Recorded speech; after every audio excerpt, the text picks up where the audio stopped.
നമസ്കാരം. Agri Malayalam YouTube ചാനലിലേക്ക് എല്ലാവർക്കും സ്വാഗതം. ഇന്ന് നമ്മൾ പഠിക്കാൻ പോകുന്നത് 5 ടേംസിനെ പറ്റിയിട്ടാണ്. Infiltration, percolation, run off, seepage, leaching. മഴ പെയ്യുമ്പോൾ അഥവാ ലാൻഡിൽ ഇറിഗേഷൻ കൊടുക്കുമ്പോൾ വെള്ളം സോയിലിൻ്റെ സർഫസിലോട്ട് എൻ്റർ ചെയ്യുന്ന പ്രോസസ്സിനെ പറയുന്ന പേരാണ് ഇൻഫിൽട്രേഷൻ. ഇനി ഈ ഇൻഫിൽട്രേഷൻ സംഭവിച്ച വെള്ളം വെർട്ടിക്കലി താഴോട്ട് മൂവ് ചെയ്യുകയും ഡിഫറെൻറ്റ് ലെയർ ഓഫ് സോയിലൂടെ പാസ് ചെയ്യുകയും ഈ പ്രോസസ്സിന് പറയുന്ന പേരാണ് പെർക്കുലേഷൻ. ഇനി ലീച്ചിങ് എന്നാൽ എന്താ?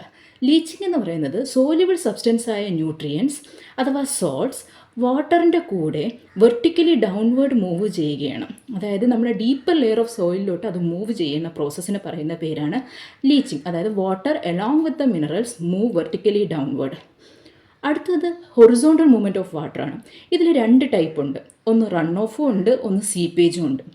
സോയിലിൻ്റെ സർഫസിൽ കൂടെ വെള്ളം റൺ ഓഫ് ചെയ്യുകയും സോയിലിൻ്റെ ലെയറുകളുടെ ഇടയിലൂടെ വെള്ളം സീപ്പേജ് ചെയ്യുകയാണ് ചെയ്യുന്നത്. ഇത് അവസാനം പോണ്ടുകളിലോ റിവറുകളിലോ എത്താറുണ്ട്. Hope you got it. If you liked the video, please do like, subscribe and share, and let me know your review on the comment section. Thank you.